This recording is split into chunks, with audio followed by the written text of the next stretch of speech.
Welcome to Revitalized Womanhood, Mama. Thank you, Gina.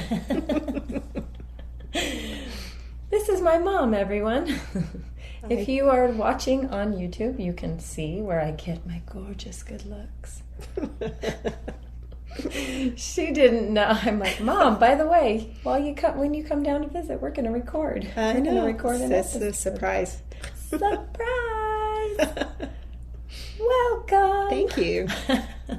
You guys, I wanted to have my mom on here. When I first started this podcast, I immediately thought of my mom and Rick's mom because they both have such amazing stories. And honestly, my mom, I tell her all the time, and more recently so, that she is the trend now. Her as a mother, as a lifestyle, has become the trend. Like being home with your kids and having a garden and eating all the food from the garden and baking bread and those kinds of things are cool. They're cool. I mean, they were probably cool when you were doing it. Yes. But it just seems like, well, maybe it's just because I'm old enough now that those are the things that are important to us. Maybe I've just switched over into adulthood. Maybe. Being an actual adult. My listeners know that I'm like easing into becoming a big girl. Like I'm finally wearing clothes like a real person and not just gym clothes every all day. I do still love that, though. I do still. Well, Mama, this is my mother, Evelyn Waldron, and she is the mother of 8 children. It's true. I'm going to give everybody a second for their eyes to get put back into their heads. But I want you to tell me about Evelyn Manning, the little girl, the teenager, the high school drill team. Oh, yeah. All those things. Tell me about you and your family. I grew up the third of 7 children, and we lived on the family farm where my great-grandfather established in the late 1800s, and so we're several generations in to the property, which I love, and they're deep roots for me. We had lots of love, and Dad was gone a lot, farming, and then and working other jobs to keep us supported, but Mom was always there, was our constant, and we roamed the farm. We have so many good memories of just chasing the kittens in the hay bales and climbing on top of the shed roofs. Which we did as well. Yes. We chased all the kittens in the hay bales. We did that as well when you were there. Little. Yeah, when you were there. But it was a good life, and we had our chores as we got older and had to help with thinning beets and feeding livestock and irrigating and those kind of things. I think the biggest thing that affected my life as well as my siblings was when our mother got cancer. I think I was 12, 13 years old, so just into junior high. And it was a devastating experience, but a very growing experience where we had to kind of take care of each other for a little while and learn to do grown-up things in a hurry. That was a difficult time. And you are what of 6, right? No, I'm the third of 7. Third of 7. Mm-hmm. So, you missed 6 plus you. I'm missing someone. I'm sorry. Whoever it's okay. It is, I'm sorry. Third of 7? I'm the oldest girl, so I have 2 older brothers. So they kind of would take the lead with outside chores, and Dad wanted me to mostly stay inside and help Mom, although I really wanted to be outside and do more outside things. But he did let me learn to drive the tractor when we would gather in the hay bales, and my brothers would be on the back. And took me a while to learn not to pop the clutch, so I didn't knock them on their backsides while they were on the hay wagon. We'll say it wasn't on purpose. It wasn't. It really wasn't. If it was me, it would have been on purpose. No, but my mother, it was genuinely not on purpose. I don't know if Gary was on the wagon. It might have been on payback for his naughtiness when we were little. I love that because my Uncle Gary was probably the scariest person to me when I was little. He was just very Yes, but he's But he's so sweet. And now as sweet. I'm an adult, I love him and I think he's so sweet. But as a child, it was very much like... Yeah. Anyway, we all change. Yeah, we are. So, but anyway, that was probably the hardest time is when Mom was sick. Like most young girls, I struggled through junior high, and without my mom being there constant, that was a struggle. And when I got to be into high school, I remember thinking I really want to do something, and so I set a goal that I was going to try out for the drill team. But I'd never had a dance lesson per se. We had an awesome principal in grade school who taught us to dance different things, and we loved that. And so I made a goal that I was going to try out. And I remember going with Mom, and we picked out a pair of shorts and a top at Callie's department store in Tremont, Utah. It was purple shorts and a white top. Yeah. And I went to the tryouts, and miraculously I was the last alternate chosen. But it was such a blessing in my life to have that experience, to be on the drill team and have that association with other good girls and work hard for common goal. And we did really well. It was a great experience. Oh my heck, your pictures are gorgeous. She's got this picture with this long, luscious hair. Just when it used to be this color. Just gorgeous. So pretty. And her cute high step. She's made a 3D picture frame of all her high step stuff and my dad's Letterman stuff. And it's just so cute from Bear River High School. Yeah. And Bear River's still there. It's still there. Still there. Well, so for Grandma, when she got sick, because she survived, you guys, she got through it. She did. But it was back early when chemo It was started, early. Right? It was early. Very early. It was early stages of chemotherapy, and they took her down the University of Utah for her chemo treatments, and she would stay with her aunt and uncle that were living in the Cottonwood area at that time. And when she would have a treatment, she would stay with them after, and they would take care of her. And Emma and Uncle Mac, who to this day, I'm sorry, are dear to my heart because they really helped us so much. Yeah. That they took care of my mom when she was at her worst following those treatments. But we would go visit. Dad would take us down to their home occasionally on the weekends.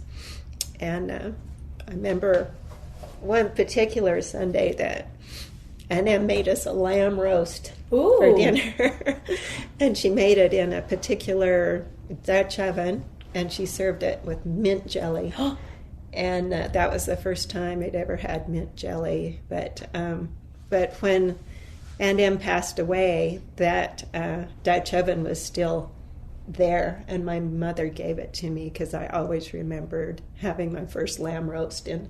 Do you still have it? I have it. Yeah. You do? I want to see it. Yeah, I cooked in it this week. I still use it. Yeah, I still use it. So I've obviously seen it then. You've I just seen don't it. know. You just don't know that that's Aunt Em and Emma's Dutch oven. So was she culturally... I mean, because lamb was that a normal thing to eat back then? Yeah, they did, because Aunt Em was my grandmother Thompson's sister, and their family were sheep herders. Oh, so yes. It is normal for her. Yes, so because Rick and I got into it, I mean, I'm sure it's normal here too, but it never was for us before we traveled, and then we got into it in New Zealand, because that is the main meat thing source. there. It is very, very hard to get beef. So it's either red stag or deer or sheep. You know, and so we got really into that, and so now Rick he cooks lamb, French rack, and he does such fancy things with it. So that's a really neat story. Well, what, as far as your experience growing up in that kind of a situation on a farm, being able to roam around, do you miss from, because I was 4 when we moved away from that. So I got to experience that to the point where my grandparents' house basically backed up to ours between a field. So my grandpa's farmland was X amount, you Yeah, know. he has, I don't know, some 300 acres or so, but it was a 20-acre field between their house and our house. So between that and then the railroad tracks would go between it. So I would be little. I mean, I was little, walking back and forth along the tracks, going to my grandma's house and going to play with kittens. Usually with your sister, though. Yeah. My sisters that weren't at the time trying to sell me for popsicles in front of the house. That's right. And yes, my sisters absolutely sat in front of our house and sold me for a bag of popsicles when I was a baby. That's true. It's true. Very nice gentleman brought me back here. He was very nice to give them popsicles. I think, yeah. So I've said this a little teeny bit, but I have 7 brothers and sisters, and that, I think, is that because you loved having a big family growing up, or is it because it just happened that way? No, my husband and I both came from large families. There are 6 in his and 7 in mine, and we just like the idea of big family. And so it didn't just happen. We wanted to have a good-sized family. When we had the 4 daughters in a row, my husband was a little discouraged of that getting a son. I know what that feels like. Yeah. We have 3 boys. I know. You'd love to have a daughter. But we just felt we're very religious, and it just felt that there were still more spirits to come to our family. And I felt sure that we would get sons, and we did. So we had the 4 girls, then the 2 sons. And then we moved from Garland to Kaysville, and we were blessed with another daughter and another son. Although we thought at the time we were finished with the 6, but we just kept having that feeling like there was more. A little nudge. There was that nudge, and so, surprise, here comes Anna. I was going to say, if you've ever seen my sister or met my sister, you know she was up there going, Mom. Yeah, Mom.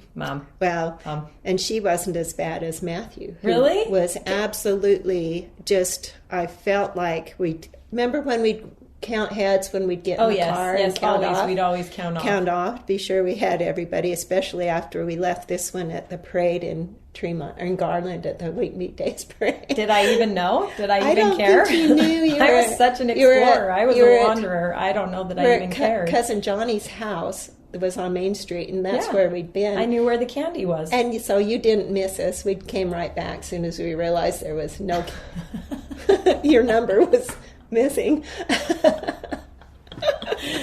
Well, where's that one? Yeah, we didn't get far, but I would always feel like there's one more number, or I'd set too many places on the table when we put the dinner plates out. Cool. And so I just felt like, oh, shoot, there's one more wants to come. And so we invited him, and he came. Because he was a minute later, because all the rest of us we're all pretty good 2 years apart. So every year in school... And he's 3, right? He's like 2.5. Yeah, a little further. But he's further in the grade school because he and Anna weren't in the same school. Yeah, because Anna's birthday was in December and his is September, so that made a bigger gap. Yeah. So every year in school, we had another sibling 2 grades ahead of us. Mm-hmm. So always we were, for 1 year in 8th grade, we all had the school to ourselves. That's right. That's it. But poor Matthew, the little caboose, he was all over the place by himself. He was by himself quite a bit after. So you had to live up to or not fall towards what the sibling before you was setting the examples they were setting in school? Yes, exactly. Oh, my poor brothers that came after me. I'm sorry. Oh, they did well. They're fine. They're fine. The shock on the teacher's face afterwards, then they were over it. It was fine. It was fine. Another Waldron. Another Waldron. Oh, my heck. Well, so the question I was actually, I do this because sometimes I go this way, and then all of a sudden my brain goes, yeah, which my mom, I know, she understands that. Yes. But so what I was saying was when we were growing up in Garland, it was such an idealistic vision of what I think a lot of people have is running around on the farm and their kids being able to ride bikes in the streets and just, which a lot of people can still have that, but they don't have it like we had it. True. It's so idealistic, farms and gardens and horses, people riding their horses down the street and, you know, swimming in the canal, which we didn't do so much of, but you guys probably did a lot of. We did. Not so much. Or ice skating on the canals. Ice skating on the canal a lot. And we used to have the colder winters back then, and it would freeze hard enough. We would skate on the canal, and we would swim in the ditches. My brothers did get in the big canal, but it was pretty gross, some things you'd see floating down. But we would get in the ditch water, and that was... Oh, yes, we always played in the ditch water. It was pretty stinky. And the ditch water, is that where we get our asparagus? That's where we go pick asparagus on the ditch banks, in the spring, Well, so what made you move to Kaysville? I know, I think I know. It was Kelly's work, because he got a job, he was in Tremont, got a job in Layton, and he did not want to commute. It's almost an hour drive. Yeah. And he didn't want to do it. He wanted to be more at home, and so we did decide to move down to Kaysville, which was a big adjustment. It was a big adjustment, but it was also, I felt like you did a really good job of staying connected to Grandma and my cousins and my aunts and uncles. I feel like my dad on his side, we did that side as well, but they were all so much older than us, because my dad, isn't he 10 years between Janie? Yeah, his next older sibling with Jane, I think she's actually 8 years older. Then that is another jump and another jump, right? They were just so spread out that my cousins that would... Normally, your cousins are your age. They were like, if I was 5, they were 16. Yes, they're a lot such older. A big difference. In fact, my father dated Kelly's oldest sister, Barbara. But just one date, because that's when she met Sam. Oh, is it? That's okay. I'm glad that all happened the way it happened. Such a gap.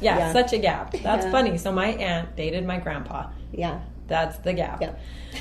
So, but anyway, so yes, I feel like you guys did a very good job of keeping us, because on my mom's side of the family, we were all the same ages. Everybody was pregnant at the same time. All the aunts and they were all having kids at the same time. So all of our our cousins are all very, very close to us. We tried to keep in touch. We grew up with them, and that was really fun, which I think... For the most part is it's all my fault that I don't do it as much anymore, but we've all been pulled. I think it's life now. It's a lot harder because we've all been pulled in so many different directions and across the countries and across, that we're so far apart that it's just hard to do that, physically. Continue to do that. Yeah. And I think that's the culture of the world now as well. You don't get to spend much time with family because you don't get to see them as often. Yeah, the distance between us right now is really difficult to keep track of everybody, and oh my gosh, for the cousins to get together is I alone have a sister in Seattle, a sister in Hawaii, a brother in Florida, and the rest are up northern Utah. So we're all spread across, like literally from one end of the country to the other, to the down in the ocean. Every point. We've almost got every point checked. I'll move to Maine. No, I won't. No, I won't. We thought we would. No, I won't. No. So anyway, what was the other thing that was a culture shock, other than obviously not having all the land and being able to just roam free and not being so close to your family? What were other culture shocks that you faced? Just the house we bought. We really, me especially, felt like this is where we're supposed to be, and because it always felt right when we drive past it with the realtor. This area felt right, but there wasn't many choices, and so the house we ended up in was not our first choice of what we wanted for a house, but it felt like it was the right place. But the hardest thing being there was, one, it didn't really have a good window to look out front. And the out back looked on someone else's back of their house. And that, for me, who grew up looking out over fields, was the hardest. It felt claustrophobic. Yeah, to which me. it has a big property. It has a lot of, in comparison to my first house here in St. George was on a 0.05 acre. Yeah, right? it's about a quarter acre. Nothing. Yeah. And yours is a quarter acre. So it was good. We had a yard. We had a great yard. But yes, you're saying coming from 300 acres to that is, yes, that's shocking.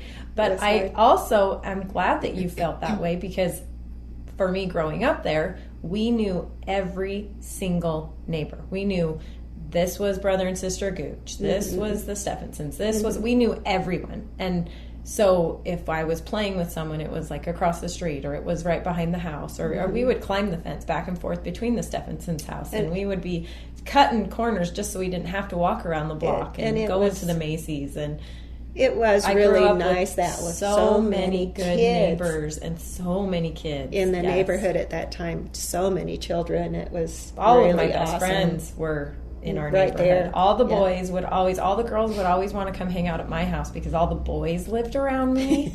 So my house was a good hangout for the girls to hang out. But when we were hanging out at the boys' houses, there was plenty to pick from because they were all over the place. Yeah. So it was so fun. And they were good people. I didn't worry about where you were because we knew all the parents, and it was fine. Yeah. It was good that way. Absolutely. It was a really good community. Well... Where do you want to go? How I want to go. I don't really want to go there because I was such a jerk when I was a kid, and so I don't. Even as a young kid that doesn't know I'm being a jerk, it's adventurous and independent, and you try very hard to think of it that way. But at the same time, while you're a mom, and now I have this child, you guys, my mom, I tell her these things that Hayes does, and she goes, Yeah, that's karma. That's it's you. You have your own son now, and now Locke's starting to be that way. He is just, oh my gosh, adventurous and just does before he thinks. And to have kids like that, where was I going with that thought process? I'm not sure. Oh my gosh. How did we cope? Yeah, how did you cope? Holy cow, with 8 kids and one that was not just me. I mean, I know we all had our own independent, different streaks in different directions. We were all doing our own thing. But how did you... Oh, that's what I was going to say is even before social media, I said to you yesterday on our walk, I can't imagine raising kids during the time of social media because I was already hard to handle. Like I wanted the coolest this, or I wanted the newest that, or whatever. And to have a family with 8 kids on one income, that is hard. And you probably felt awful about it. And even though I was such a jerk, you shouldn't have felt awful about it. You should have just been like, too bad, so sad, go away. But I can see that now because I basically say that to my kids. Yeah. But my poor mother, bless her heart, was so sweet. I remember one time when I was throwing in some kind of a fit, one of my really good ones, and she pinned me in the corner in the kitchen. This lady is so much stronger than me. She swims laps every day. She's jogs in the cemetery every day, whatever. Yeah, but at the time, she was way, way stronger than me. And she pinned me in the corner, and I was just fighting her, pushing against her, and she just kept saying, I love you, I love you, I love you. And it would just make me so much more mad and angry. You didn't want to hear it. I'm so angry.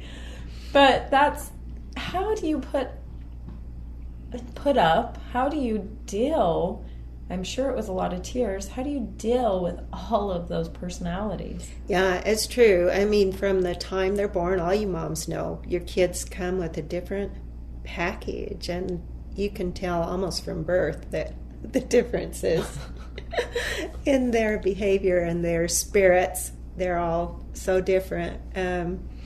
But mercifully, they come one at a time.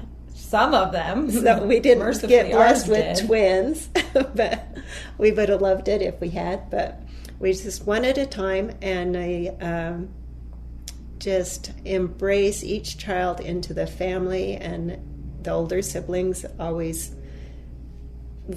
letting them welcome the new child.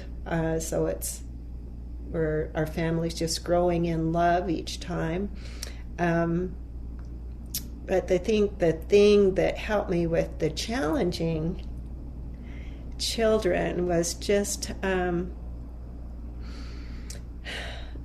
remembering that they're each children of our Father in heaven and how much He loves each of them. And I just tried to reach for that same feeling of love in my heart for each child. And I'm not saying I didn't ever lose my patience, because that would be a big lie, because I did. And some people got their bottom spanked, and we tried not to do that, but occasionally it happened. And not proud of that, but it did happen. And but just tried from day to day, just remember how much love that there needs to be in our family for each child, and still each child is important to us, and we try to embrace and encourage their talents and different abilities and encourage them. And we tried to let you have something special when we could, and tried to encourage them to choose a sport or a music direction if they wanted to go, and we did make room for a budget for some of those things, so you each had opportunity to explore your talents and gifts a little bit. And so I don't know. Honestly, I feel like I had a great childhood. I honestly feel like I look back on it, and even though I did get spanked, I didn't turn into a serial killer. Oh, no. I didn't turn into a bank robber. I didn't turn into, it's all of these parents that I feel like, when I feel like I have to discipline my kids or something, or I remember the one time Castle never gets spanked ever, and he is so good and well behaved. But this one time he did something scary. He unbuckled himself in the car while I was driving, and he was only 1.5. He was very advanced, and so he was doing stuff like that way too soon. And he started climbing around while I was driving, and I had to hurry and pull over, and I didn't even spank him hard. I just kind of like, what are you doing, to acknowledge that this was not okay. And he sobbed, and I sat there and cried with him. It was like it was the worst thing that's ever happened to me. And obviously, poor Hayes will tell you a different story. He gets reprimanded all the time. But I know you do that. Mom guilt immediately follows, or if you have to put them in their room, or if they're throwing a fit, or if they're upset, and you have to lay down the law, that mom guilt immediately follows, and you just want to go in and be like, I'm so sorry, but then at the same time you're like, I have to teach them to be good.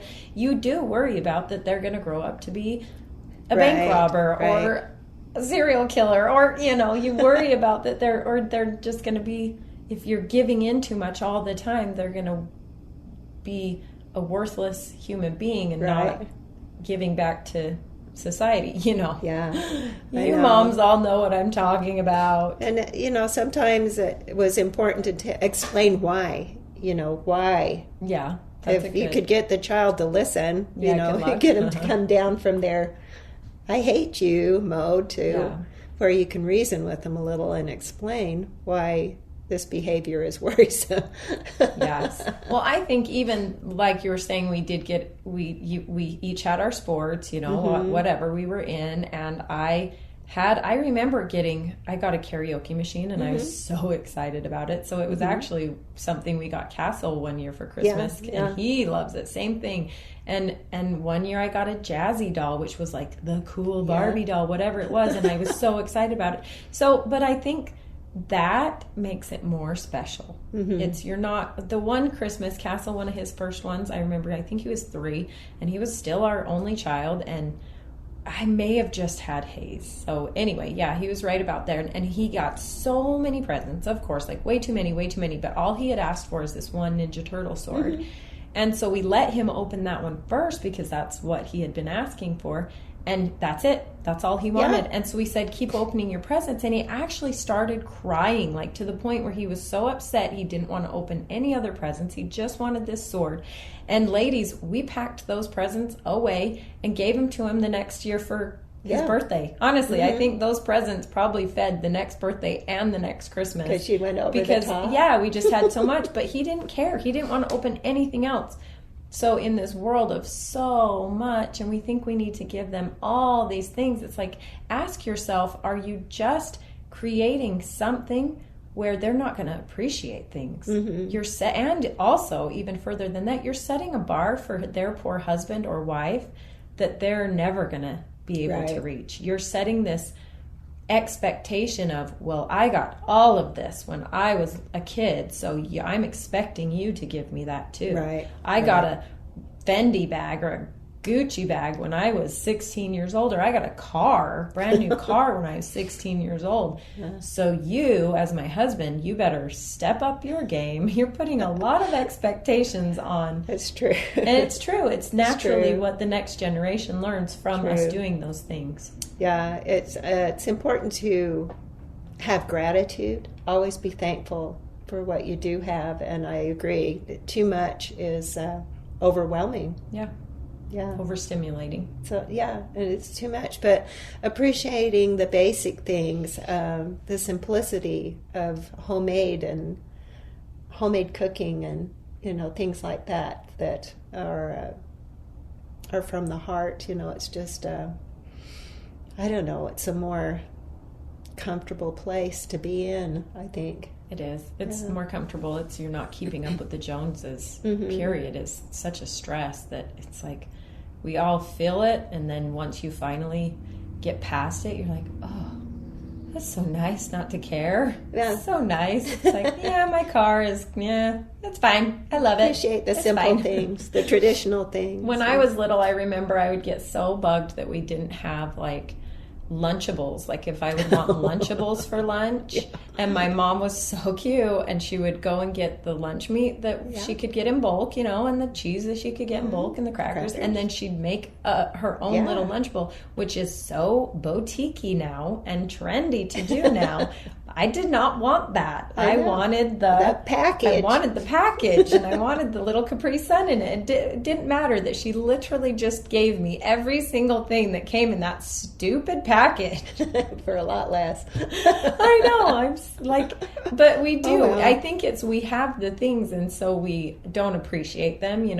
Like you baking bread every day. There was always a loaf of fresh homemade bread, and my friend Crystal would come over every day and eat at least a loaf of bread with homemade jam. And who ate all my pickles? Mandy Miller would come over and eat all the pickles. All the dill pickles. She'd drink the juice, ate all the pickles. So we never had pickles and we never had bread. We had to have a specific loaf just for Crystal for bread. And but it's because they were missing these things. Whereas I would go over to Mandy's and we would have Diet Coke and cookies or something, you know what I mean? Not at my house. Or Crystal, we'd go walk across the street and go to McDonald's or, it's those things that's why you like going to the other friend's house because it's different from what you're used to and what you get every day. That's why you have little kids coming into your house and just walking right into your fridge and what do we got in here?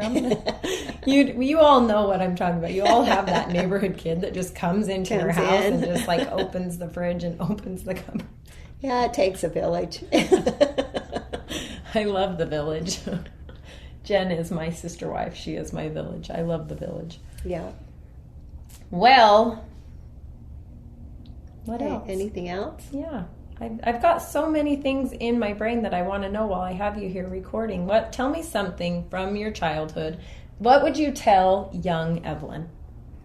If you could just give one piece of advice to yourself, and it doesn't even have to be one. Geez, fill us with all the knowledge. But if you could go and say one thing, what would it be? To my young self. And tell me what age she is. Oh, that's a good question. Well, I don't know. Maybe Evelyn, we had a swing on a tree in the backyard. And before we built the new house and behind the old house that my great-grandfather had built. And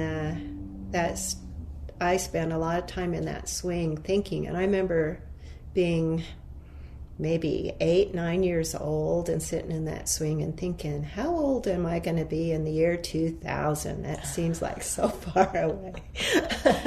Your daughter will be graduating from high school. Yeah, those kind of things. Yes, exactly. And where will I be and what will my life be like back then? And I think I may have told myself to think a little bigger because, not that I wasn't happy with the life I chose and ended up with, but I think there are maybe some things I would have liked to experience before I'd gotten married that I didn't have an opportunity to, that I maybe could have had, but I didn't have enough confidence in myself to pursue at the time. And so that's what I think I tell myself, to think a little bigger, because you can do more than you think you can. I could not love that more. It's so on topic with what I'm trying to do in this community and tell these women. And with our 4 weeks to a fresh start program, that's basically what it is I ask them to write a vision of what their ideal life would be. I mean, if I had a fairy wand, ding, you've got it. It's ideal life. And most women, and especially women who are moms and don't experience being around entrepreneurs or don't have the opportunity to go to an event that's for women in business, or even wellness, or anything that helps expand your bubble, you know what I mean? Yeah. And that's what I'm talking about. So I've seen some that are, they're not bad. They're not bad. I'm not saying they're bad. They're just thinking like, I want to be a good wife. I want to be happy. I want my kids to be happy. I want my husband to be happy. And that's amazing. That is amazing. I love that. That's a perfect goal, but that's a goal that you should have every day. That's not something that you should be having to have as a goal. Right. So what I'm looking for more is, I want to write a children's book. Yeah. Or you could totally write a children's book. Oh my gosh, on the farm, the story about the goose. Oh my God. We'll do the story about the goose. You could write a children's book. You should, Yeah. Or I love that you tried out for the Tabernacle Choir. That's huge. That's a goal. That's, oh my gosh, the process to do that was like hard. A 7-step process, wasn't it? It was very difficult. Yeah. I was amazed. And you have a cutoff, right? You can't try out after a certain age. So it was our last year. My husband did it with me, and so it was his last So try. I think if you guys would have started sooner, we might have you would have been in, because you would have known. It was every time I tried out for cheerleader or something, and I went, and I wasn't prepared at all. I tried to practice a little bit, but I just didn't have the skill set. So, but if you do it the one time, then you know what to expect the next time. But I just, didn't. But so things like that. That was a big thing to try to achieve and try to do and work for. But I don't know what other examples like. So writing the children's book just came to mind because I was at that event a couple weekends ago, and I'm like, you know what? I am going to write a book. I think I have stuff in me that can come out in a way that can help people and inspire people maybe. But so think bigger. So that's why I'm trying to introduce these women to these books that make you think kind of in a different way and make you, you're a mom and you're doing this, but maybe me telling you that if you're running your house like a CEO of a business, that might click something in your brain that helps you like, oh, you're right. Duh. I shouldn't be going to the grocery store 3 times a week. Oh, yeah. I shouldn't be, and these are things I was having a hard time with just recently, trying to keep up. I wasn't staying ahead of things. I was treading water or falling way behind. Just getting lazy, just getting complacent, just getting stagnant, those kinds of things that you think, I'm good enough. It's fine. We're good enough. Whatever.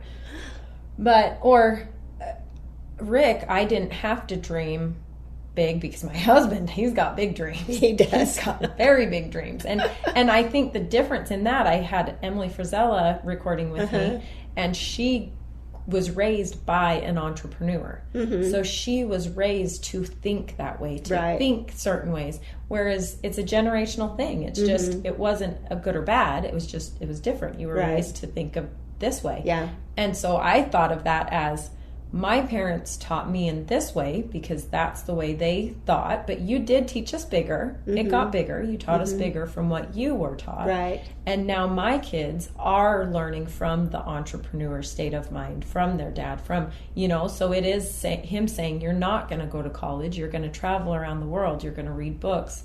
And then if you want to go to college, you can, That wasn't what I was go to college. And actually one of my regrets. I mean, everybody's so cliche and saying, I don't have regrets. Yes, you can have regrets, like things like I didn't try to get into a university. Right. I just settled for coming to the state college because my boyfriend was close, and it was an easy college, and it was an easy thing to get in. And also I did get some scholarships, so that was a factor as well. But I do regret not having that campus experience of a university where you have to ride the train or you have to run to get to your class, because it's like it's across 3 campus. miles to get to. It is, And huge lecture halls, which it's funny because Rick's opposite. He went to the University of Utah, and he was so mad about, he had a fluff. He was so bothered by the big, huge classrooms where they wouldn't even keep track of you. They didn't even care if you were there or not. You just could basically buy the book and read it and pass the test. But I didn't get that, so I would have liked that experience and being part of the big games and the, so you can have regrets. You can think to yourself, gosh, why didn't I push myself? Why didn't I? But the secret is you don't want to have those regrets later. So what's the saying? The best time to plant the tree was 10 years ago so that you could have the shade now. But the best time to plant the tree is today so that you can have the shade in 10 years from now. It's like just start. Go somewhere down the road. Yeah. So, and I still had wonderful experiences, even though younger Evelyn didn't think big enough. I think if I'd experienced a few more things before we had family, I might have been a better mother or have a better foundation for some things. You couldn't have been a better mother. Oh, you couldn't have been. This lady is a saint. Oh my gosh, you couldn't have been better. Yeah, all of the I am an old enough adult and wise enough. I'm so wise. I'm just so experienced and wise. I am old enough and secure enough to say that all of the problems you had with me were my fault. They were my fault. They were my whatever was programmed in my brain. Yeah, it was just I had to learn for myself. Yes. And you were not going to change my mind. I told everyone she was very determined to do it her way. Sorry, I got a bubble in my throat. I told everyone on here that on my wedding day, you were putting my veil on, saying, just go get in the van, please. Please just go get in the van. And it's not anything, a jab against anyone, but this was my mom trying to get me to think this bigger choice. And think, and I'm like, mother. And then a year later, sure enough, sorry, still have that bubble. Go ahead. Anyway, so you couldn't have been better. You were an amazing mother. The things that we threw at you, which I hope my kids come back and say to me one day, the things we threw at you were not your fault. They were inflicted on you by us. Yeah, they just come with their own package, and you just kind of have to cope. I've created this, which will maybe someday be in my book. I've created this philosophy. It's called the natural normal. And it's kind of like if, the constant theory of nature versus nurture, and it's your natural normal is nature plus nurture is what you are. It's whatever becomes so comfortable to you, your natural setting, your natural routine is your normal. So like, because my kids are raised traveling around the world, that's their natural normal. They're used to that. That's not something that's weird. They get in their car seat and they're like, yeah, this is like second nature. Or whereas another kid, you try to put that kid in a car seat and they're going to lose it, scream bloody murder. It's like a nightmare every time you just have to go to the grocery store. Or your natural normal on the farm was, finding the kittens in the hay bales. Yeah. Or, that's not someone else's natural we all normal. Work. You all work. Yes, you all work. I said to Grandma once, this was so funny of her, my little grandma, if you can imagine what a saint my mother is, my grandmother was even more so. Yeah, she's a sweetheart. Such a sweetheart. And one time for a project I said, or I don't know if it was a project or I was just curious. I used to spend a lot of time with her. I'd like to go up there a lot. And side note, I loved her scrambled eggs. Loved them. However, this woman made scrambled eggs was the best thing on the planet. And I would just sit and ask Grandma to make me. And I would tell my mom, I'd come home and say, you don't make them like Grandma. Make them like I want Grandma's scrambled eggs. I don't know if it's the butter. I don't know if it's the eggs coming straight from the chicken. I don't know if it's her pan. I don't know what it was. It was something about my grandma's scrambled eggs. And now my kids do it to my mom. They ask her for circle eggs. Yeah. Totally different, but they don't want my eggs. They want her circle eggs. And last night they ate 18 eggs. How many eggs? No, it wasn't that many. I think it was 8 between them. We did a lot. You thin them out with milk, so you don't have to much. Secret. Put milk in your eggs. They go further. With some butter, and they just love it. They love it. They just keep saying, "I need another one, Grandma." Oh, I shouldn't derail myself. No, now you lost your track. Oh, I lost my track. What was I talking about before that? Let's see. My grandma was a saint. Oh, yes, there it is. Okay, it just takes a minute, guys. So I asked her one time, Grandma, why did you have so many kids? And she said, in case I lost one, there was one to make up for it. She did? I'm like, that was dark, Grandma. That was really dark. She'd say that. Maybe she was in a funny mood, but for me, it kind of translated to there was always work to be done. There was always, and that was kind of more of a generational thing, is you had kids to help out, and they had to work, and she's so funny. Thanks. Well, and we all love babies. I mean, we just love the babies. So. Oh yeah, there was always so many babies when we were up at the farm. I was gonna say, you're talking about planting your tree now. Yeah. So I did make experiences for myself over the years that were, for me, it wasn't just always full-time mom. I have done things that were a little bit expanding, like took voice lessons. Oh yeah. After Anna and Matthew were into high school, I took voice lessons, and now I sing with a group of ladies that we go to the assisted living centers and entertain, put on a program, 4 different programs. Yeah, through the year. Christmas program. Mm-hmm. Yeah, we have 4 different programs we do, and then my husband and I had opportunity to serve a mission for our church in the Marshall Islands. Well, it was Marshall Islands mission, but it was on the little island country of Kiribati, and so look it up. It's in the middle of the ocean on the equator. It's just a little teeny island, but we went there and spent 2 years, most of 2 years there, and that was a great growing experience in a lot of ways. So you plant your trees along the way and harvest your fruit and shade as you go on down the road, and so.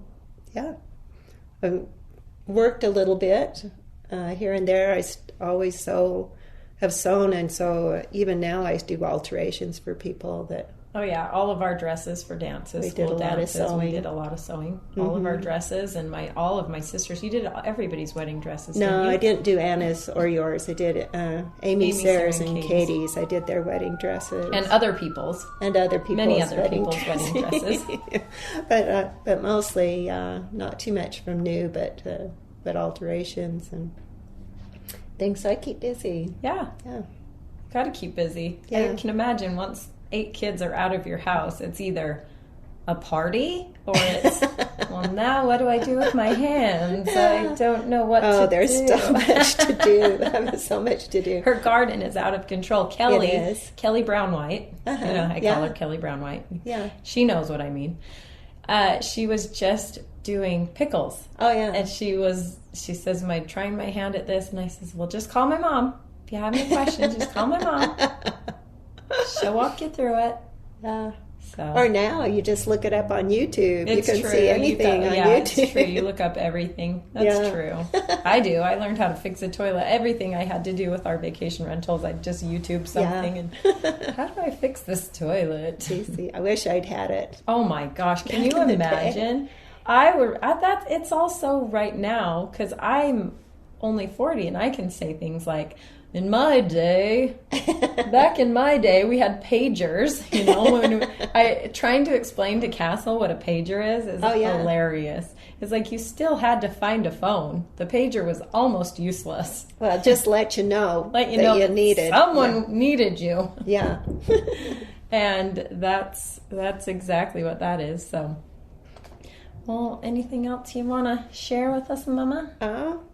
Got a funny story? Let's tell them the goose story. Well, about the biting goose? Yes, the biting goose. Was it Amy and Sarah, or was it you that got chased by the goose? Well, I know because my sisters are scared of geese. I know that. The geese, my grandparents had geese on their farm in Corinne, and Mom and Dad brought geese home one time, and then we had geese on the canal that went through our dad's farm, and occasionally you'd get one that was real feisty, and they would chase you, and if they get you on the back of the thigh usually and just pinch, and it just hurt so bad. But I'm not sure exactly You got chased by one into the garage. Grandpa was... Oh, was that me or Gary? Oh, there was a chicken. Oh, the chicken. Yeah, the rooster that got me. Yeah, the rooster got me, and he was naughty too, but he got me once. I wasn't very big, and I think I was out with Aunt Cherie and the sandbox. Anyway, this rooster was bugging us, and we tried to run in, and he knocked me down and was scratching on my back, and my dad was standing at the door, and he said, "Just get up," and I'm like, this rooster's on my back. Just get up. He had to come out and shoo him away, but yeah, it just... what's funny about that is I was Janita, and my grandpa would have never made me lay there with a rooster on my back. He would have picked me right up. I know. He would have picked me just get up. Oh, that's awesome. I was telling my mom all of our stories from Tremont and Garland are just so idealistic. Honestly, I wrote a story once in one of my English classes about Never Never Land, and I just described Garland and growing up between these fields and walking the railroad tracks to my grandma's house, and I described it. So it was very idealistic, and I was telling my mom now, Diners, Drive-Ins, and Dives just did an episode on, what's the little restaurant called up there? The bakery. The pie dump. That's where we'd go for lunch. It's right next to the high school, so we would go across the street. Oh, it's that one across the street? Yeah, I thought it was into Tremont more. No, it's just across the street. So it's that preschool right there, and it's the pie dump. It used to be the seminary, but yeah. Now it's a preschool. But yeah, it's right between. So I was like, oh, big news. Big news. Guess what's made TV? Yeah, the Tremont and is on the TV. It's so funny. We don't want people to know these things. It's good for the pie dump. It's good for their business. If you're driving through, stop in and get a roll and. Oh my God, that's so funny. Some mashed potatoes and gravy. That was the big thing for lunch. Oh, yum. Mashed potatoes and gravy and a homemade roll. Yum, that sounds amazing. Well, I want to sit here and ask you all sorts of questions, Mommy, but I don't know that we need to do that because we've done our time. We've done our time. Thanks for coming on. Well, if you me. think of Do you have any advice? Do you have any advice for... I think that... Oh, I will say, when you said that to remember when your kids are being extra naughty, just try to remember that they're Heavenly Father's children and love them the same way that Heavenly Father would love them. Ed Milet actually said a very similar thing. He was on Ryan's podcast on Order of Man. Really? Yes, and he talked about whenever I'm starting to feel down on myself or you're not good enough or why would anybody listen to you or who do you think you are, whatever. He says, I say to myself, what would, I'm paraphrasing here, but he basically said, what would my Heavenly Father say about his son? Right. What would he, if I was having a conversation with him, what would he be saying about his son? And it would never be anything like that. It would always be very loving. And he said, that's how I'm able to come through self-doubt and moments of that. And so that was really great. Right. Talking to yourself that same way with that same yourself love. The same way that you think your Heavenly Father would be talking to one of his children. Yeah, that's really wise advice. Yeah, very good. Yeah, cut yourself some slack. Do the best you can. But advice, yes. If you already said I love your advice for if you could go back and tell yourself to just dream bigger. I love that. Love that so much. But if you had some advice for moms, for moms, actually, or what? 2 pieces of advice. Okay. 2, because my mother and my father have been married for now. You just had a big anniversary. Yeah, 48. Oh, yes, 50's coming up. That's it right. Is. That's what the big one's coming up. 48 years my parents have been married. So I want a piece of advice for mothers. Okay. And a piece of advice for marriage. Okay. For marriage, it can be very hard. It can be very wonderful. My poor mother. She sees like me and Rick, and we could not be more polar opposite of their relationship and our relationship. We are very loud. We overshare everything, every thought in our head, every feeling we're having. Everyone has to know. Oh, he kicked on the air. That's okay. Oh, it's stinker. He changed the filter and kicked on the air. It's okay. Well, for marriage, I think it's important to respect your partner and to avoid things like that are demeaning or name calling, those kind of things. It's really important to express your personal feelings and to communicate, especially to men, because they really do not, if you don't tell them, they don't get it. My friend says communication and understanding are 2 completely different things. Absolutely. So even if you're communicating something, it doesn't mean they understand it. Right. You can sit and say, but you have to explain it for it to click. Sometimes. They talk about man speak, but sometimes women speak is important because they don't always understand what you're trying to say, and so if you can get them to tell it back to you, so you know. Now say it back. What did I just say to you? But don't be demeaning. What did I just say to you? You say it back. But I think the real key is respecting your partner enough to not want to hurt them. You know, you want to learn and grow together without causing pain, and that's kind of a tricky place to be, but if you can avoid inflicting hurt on your partner and do more of an encouraging and growing mindset, I think you'll find more productive progress in your relationship. I could never bring myself to yell at my husband and raise my voice to him. It would hurt me. I couldn't do it.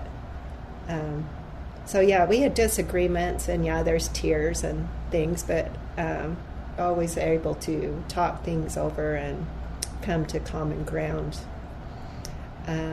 So I think that's kind of the same with your children, is to always respect them as a person and listen to their ideas and try to understand where they're coming from and give them guidance, again with love, and help them. Don't ever demean or put down, but encourage and uplift the positive and minimize the negative as much as possible. That's so good. That's so good. I'm not so good at it. I need to be better at it, especially because I know that that's how Hayes thrives, is positive. Yeah. He doesn't care if I do the negative stuff. If I get mad at him, he does not care. I remember you laughing at me when I spanked your bum once. Yeah. Hayes is the same. Hayes is the exact same. It's just the same way. So you can't. I knew it was coming. I would get ready for it. I used to pad my pants with whatever. Toilet paper, put on 5 layers, and I was just yeah. There you go. Okay, bye-bye. I'm going to do it again tomorrow. Yeah. Same time, same place? All right, we'll see you then. Yeah, exactly. The naughty. It did not fall far from the tree. We always tease. I don't know if that's too dark to say on a podcast, but we always tease. Hayes is either going to be a serial killer or the president. Let's go for the president. Let's focus on the positive. You could go either way. Here's the better joke. We always say we've got a college fund and a bail fund. Castle and Hayes. No. Let's focus more. He's going to be good. Hayes is going to be an amazing entrepreneur. He's going to be I think he will so be good. His brain works in the coolest ways. He says things. He says to me, Mom, if it's the never-ending story, why does it end? And I'm like, they just ran out of time. It's still going on, right? Like, that's a weird thing to think about, but that's cool. Cool, yeah. All right, Mama. Thanks for being here. You're welcome. I love you. Love you too, honey, and congratulations on your project. And congratulations, or I'm sorry? No, congratulations. So, yeah, carry on. Thank you. See where it goes. Thank you.